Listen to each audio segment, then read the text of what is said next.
मिलौदो देंखोनि रानि सुलेखा बसुमतारी मिथिस्लाबै जिउआ माब्लाबानो रुबायलांबाय आंनि देहायाव सानाय सुनायजों गोबाव समनिफ्रायनो भुगिनांगासिनो बर'नि थरसे गोजों हाथरखि सुलेखा बसुमतारीया नागिरनानै मोनफिननाय नंलिया जेरावबो जेब्लायबो अराय समनि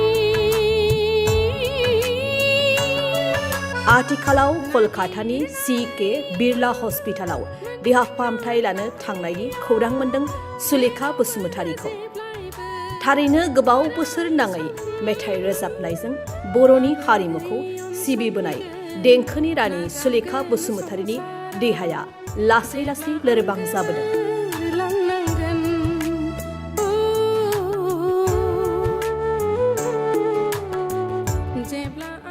से बोसोर सिगां रोजाबनाय नैबे सुलेखा बसुमतारीनि दोंसे गोसोखांथि मेथाइ बुरै जाबोबाय देहाया रुबायलांबाय जिउनि जोबथा बुब्लि सौफैलायलांबाय आथिखालनि TCLCCनि मासिगिरि बिक्रम दैमारिनि सुजुनाय बे मेथाइयाव गावनि जिउनि लासै लासै लोरबां जाबोनाय आरो जिउनि जोबथा बुब्लिसिम सौफैनाय समाव गावनि गारबोनाय बुब्लि आरो उनदाहाखौ मेथाइनि गेजेरजों बेरखांहोदों बर' हारिनि सासे सम्पद सुलेखा बसुमतारीया।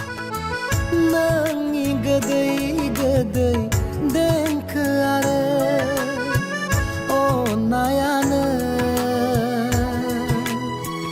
रोजा रोजा सुबुंनि गोरबोआव रिंखांफैबाय थागोन अरायबो जुगे जुगे। उन्दै समनिफ्रायनो बर' मेथाइजों लोगोसे गुबुन गुबुन रावनिबो सानथ्र'हायै मेथाइ रोजाबबोनाय बर' हारिनि सासे सम्पद सुलेखा बसुमतारीया थांनाय माखासे दानफोर सिगांनिफ्रायनो मोदोम सानाय सुनाय बायदि बेरामजों भुगिनांबोगासिनो।